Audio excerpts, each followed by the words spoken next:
Veg ৰোলৰ বাবে আমাক লাগিব গাজৰ, কেপচিকাম, বন্ধাকবি, সৰুকৈ কাটি লোৱা জলকীয়া আৰু নহৰু। এইখিনি বস্তু আমাক লাগিব। প্ৰথমতে আমি ময়দাখিনি ৰিফাইন দি পেলাই আৰু অকণমান নিমখ দি পেলাই ভালদৰে মঠি ল'ম। তাৰপিছত আমি ময়দাখিনি 1 ঘণ্টাৰ বাবে ঢাকনি লগাই ৰাখি থৈ দিম। ইফালে আমি ৰোলৰ ভাজিৰ বাবে কেৰাহীত তেল গৰম হ'ব দিছোঁ। ৰিফাইন গৰম হ'বলৈ দিছোঁ। ৰিফাইনখিনি গৰম হৈছে। এতিয়া আমি কেৰাহীত নহৰু আৰু জলকীয়াখিনি বহাই দিম। নহৰু আৰু জলকীয়াখিনি দি পেলাই ভালদৰে লৰাই থাকিব অকণমান ৰঙচুৱা হোৱালৈকে, যাতে নহৰুৰ কেঁচা ভাৱটো গুচি যায়। তাৰপিছত আমি কাটি লোৱা ভেজিটেবলছখিনি কেৰাহীত বহাই দিম। আপোনালোকে একেলগেও দিব পাৰে।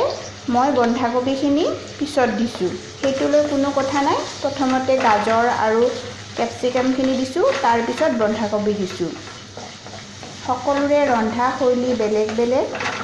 মই যেনেকৈ বনাওঁ সেইখিনি আপোনালোকক দেখুৱাবলৈ চেষ্টা কৰিছোঁ।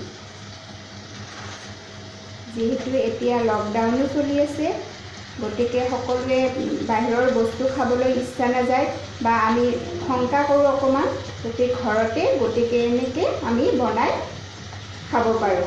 আৰু ঘৰত বনোৱা বস্তুবোৰ সদায় হাইজেনিকো হয় আৰু স্বাস্থ্যৰ বাবে উপযোগী হয়।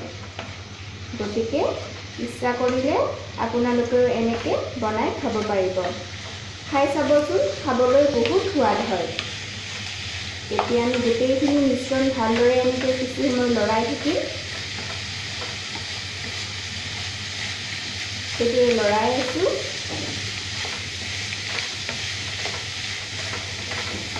তাৰপিছত আমি গুড়ি কৰি লোৱা জালুক ইয়াত দিম। জালুকখিনি গুড়ি কৰি ল'লে খাবলৈ যিটো জালুকৰ গুণ, সেই চেণ্টটো ধুনীয়া হয় আৰু সোৱাদ অনুসৰি অকণমান নিমখ দিব। তাৰপিছত এই মিশ্ৰণখিনিত আমি অকণমান টমেটো চচ দিম। সেইটো সোৱাদ অনুযায়ী দিব। যদি খাই আপোনালোকে বেছি ভাল পায় অকণমান বেছিকৈও দিব পাৰে, সেইটোলৈ কোনো কথা নাই।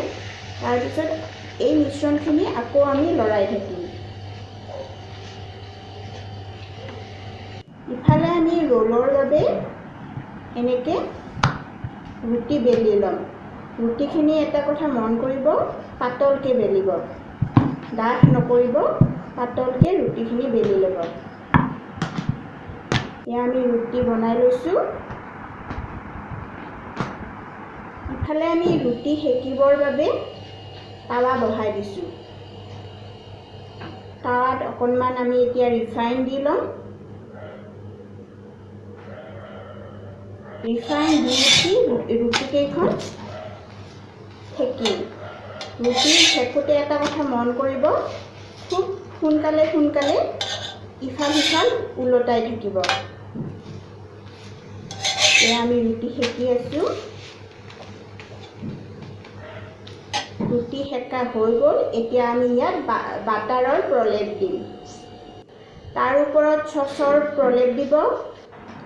তাৰ ওপৰত আমি বনাই লোৱা ভাজিখিনি ধুনীয়াকৈ দি ল'ম মাজত ৰোলৰ। তাৰ ওপৰত পিঁয়াজ দি পেলাই আমি ৰোলটো বনাম। ৰোলটো এনেদৰে আমি বনাই ল'ম।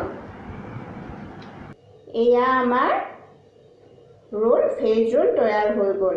আপোনালোকে খাই চাবচোন আৰু বনাই খাই কেনেকুৱা লাগে মোক জনাব। এয়া আমাৰ ভেজ ৰোল তৈয়াৰ হৈ গ'ল।